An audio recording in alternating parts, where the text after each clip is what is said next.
18 years old when I got married. I belonged to a very conservative family, a Baloch family, where good daughters never say no to their parents. My father wanted me to get married, and all I said was, if that makes you happy, I'll say yes. And of course, it was never a happy marriage. Just about after 2 years of getting married, about 9 years ago, I met a car accident. Somehow my husband fell asleep and the car fell in the ditch. He managed to jump out, saved himself. I'm happy for him. But I stayed inside the car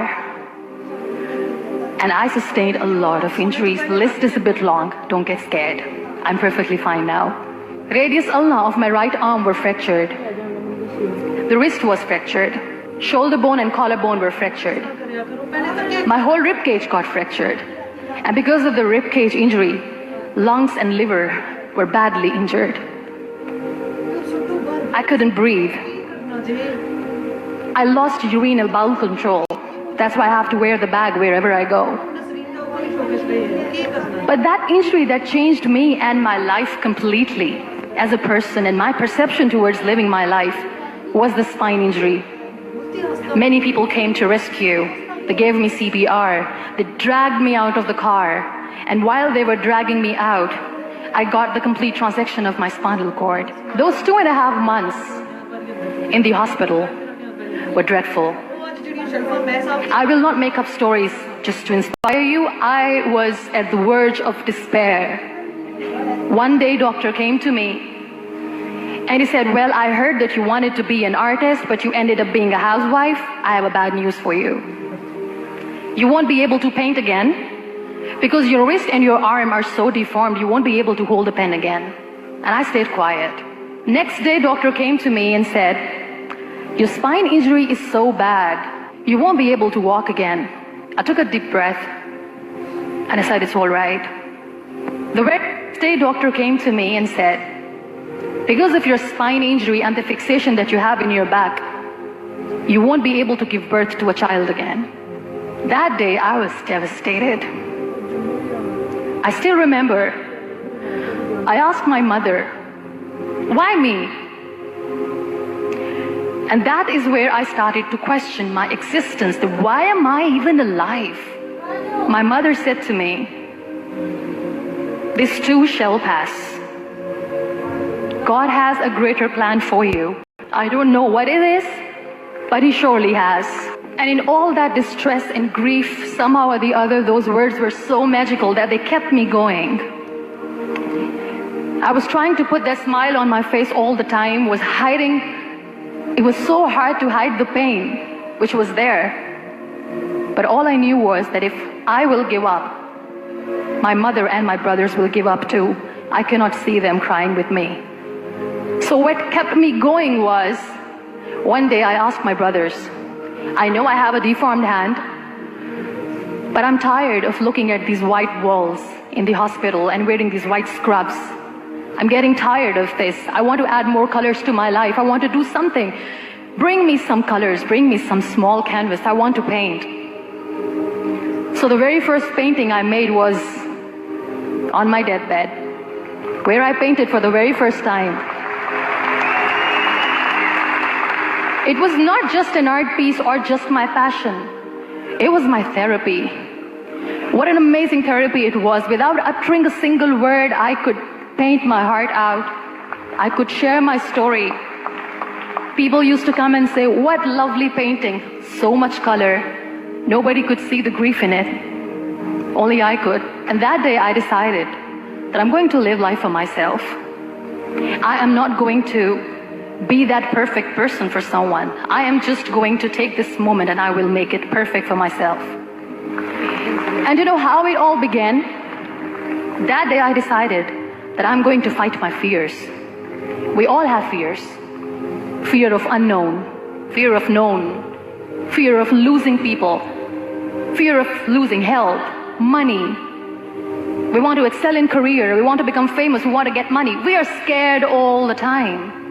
So I wrote down one by one all those fears, and I decided that I'm going to overcome these fears one at a time. You know what was my biggest fear? Divorce. I couldn't stand this word. I was trying to cling on to this person who didn't want me anymore, but I said no. I have to make it work. But the day I decided that this is nothing but my fear, I liberated myself by setting him free. And I made myself emotionally that the day I got the news that he's getting married, I sent him a text that I'm so happy for you and I wish you all the best. And he knows that I pray for him today.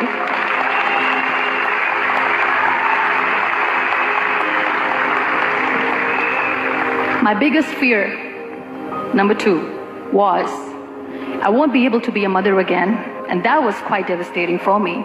But then I realized there are so many children in the world, all they want is acceptance. So there is no point of crying, just go and adopt one. And that's what I did.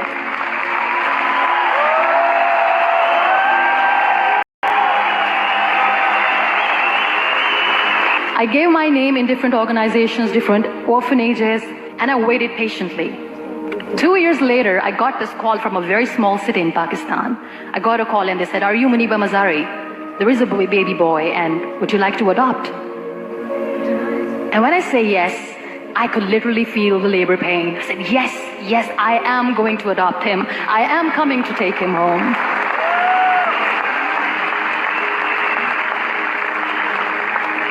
And that day, I was 2 days old, and today he's 6.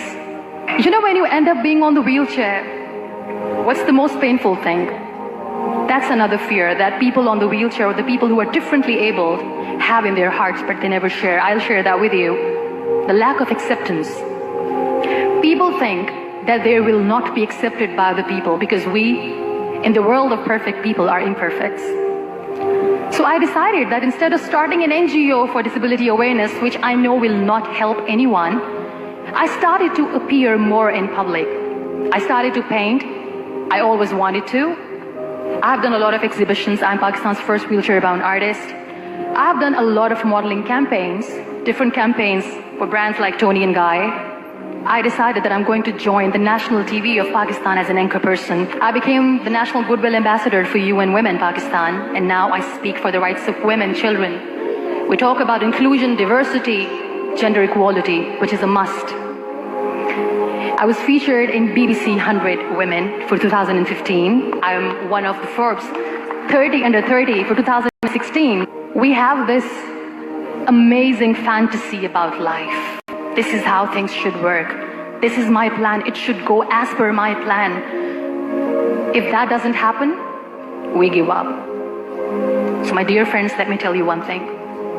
I never wanted to be on the wheelchair. Never thought of being on the wheelchair. I was always aspiring to do bigger things, but had no idea that for that I have to pay the price to be where I am today. It's a very heavy price.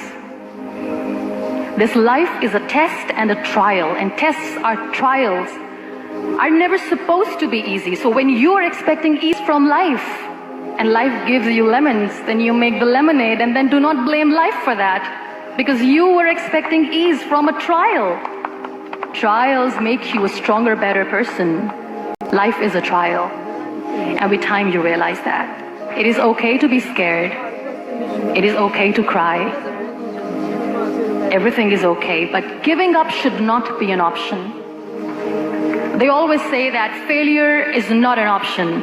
Failure should be an option, because when you fail, you get up, and then you fail, and then you get up, and that keeps you going. Embrace each and every breath that you are taking. Celebrate your life. Live it. Don't die before your death. Real happiness lies in gratitude. So be grateful, be alive, and live every moment.